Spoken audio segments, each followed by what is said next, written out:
Welcome to the Foundry by Forge College. Go ahead and get your flight suits on, grab your clipboards, because today is officially launch day. In this explainer, we're tackling the final frontier of our AI agents and autonomous systems on Solana course. Specifically, we're looking at Capstone deployment and validation. Up until this point, we've been engineering all these individual, highly sophisticated parts. But today we run through our ultimate pre-flight checklist. We're going to take all those components you've built and completely transform them into a fully validated, deployable artifact using the Solana agent kit. It's time to bring your AI agent to life in a totally controlled, observable environment. Okay, let's dive into this. Here is the literal schematic blueprint for today's deployment mission. We've got 1. The final assembly. 2. Setting up the pipeline. 3. Testing the data flow. 4. Stunt doubles and safety nets. 5. Watching the dials. And 6. Ready for liftoff. Let's get to it. Section 1. The final assembly. Putting the pieces together. Let's remember we are finally completing the capstone by turning all our previously built components into one deployable artifact. To really appreciate where we are, let's quickly recap the journey, moving from the workshop right onto the assembly line. In Phase 1, we built the agent skeleton. Phase 2, we hooked up the Pyth adapters. Phase 3, we wired in those Jupyter swaps. And Phase 4, which you'll remember was our previous lesson, we implemented those absolutely crucial safety guardrails and human-in-the-loop controls.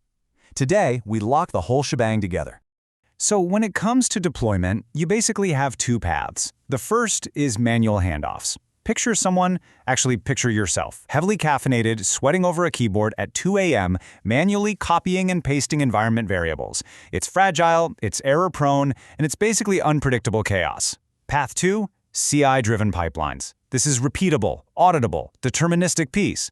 When you're dealing with autonomous agents, you absolutely want the Zen-like piece of an automated continuous integration pipeline. Moving on to Section 2, setting up the pipeline, the CI/CD launchpad. Time to lay down our GitHub Actions workflow. First up, we need a runbook. In plain English, a runbook is essentially an operator's manual. It captures predictable steps and very specific human approval procedures for incident response and deployment. Why? Because operator knowledge can't just live in your head. It has to be documented so that we have totally predictable sign-offs every single time.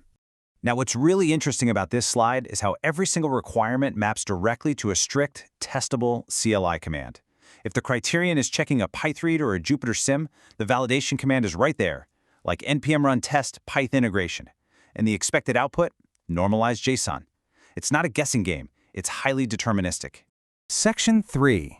Testing the data flow. Injecting simulated events. This is our integration test harness. So, let's walk through exactly how data moves down our assembly line here. We're synthesizing fake network events to see how the agent reacts. Step 1, Python injection. Step 2, Jupyter simulation. Step 3, the ephemeral signer. And Step 4, the approval flow. It is a perfectly linear end-to-end integration sequence. Testing that very first step, the Pyth injection, ensures we get a normalized output. We're talking schema-validated JSON. This is critical because it ensures your downstream components never, ever interpret malformed feeds. If they did, the blast radius of chaos would be huge. Normalization basically prevents all of that before it even starts. Section 4. Stunt doubles and safety nets. Protecting the mainnet keys. This is arguably the most sensitive part of our checklist. Okay, I love this concept. Meet the ephemeral signer. It's basically a temporary cryptographic key.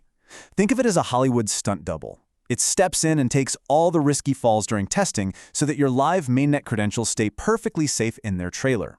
We strictly isolate our live keys from the CI environment using this stunt double. And what if our stunt double attempts a swap that's just too risky? Boom! An awaiting approval state is triggered. An idempotent ticket ID is logged, and the system just pauses, awaiting manual execution or rejection.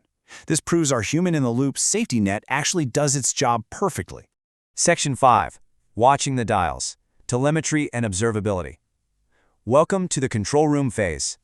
And this brilliantly illustrates exactly what dials we need to watch. We are talking about structured trace IDs, stale price alerts, pre-flight RPC failures, and approval timeouts. Your agent has to be loudly reporting its health to you. If it's failing, you need to know immediately, right on your dashboard. I want to quickly read this quote because it hits the nail on the head. Mastering this telemetry is a core engineering skill we emphasize across the advanced programs and courses at Forge College. It's so true. Writing the script is one thing, but building observability into an autonomous system, that is absolutely crucial.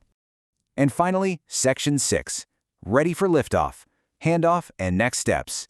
Time for the final countdown sequence. Let's summarize the absolute core principles here. 1. Make tests authoritative and reproducible. 2.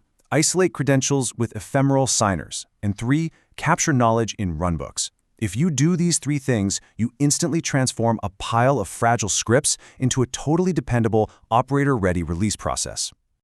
So, I'll leave you with this final thought. With your agent now safely observable and deployable, what new ecosystem protocols will you integrate next? The possibilities for multi-protocol routing are basically endless. We'd love to see what you build. To dive even deeper into all of this, head on over to forge.college and check out the rest of our courses. Happy building, and I will see you in the next explainer.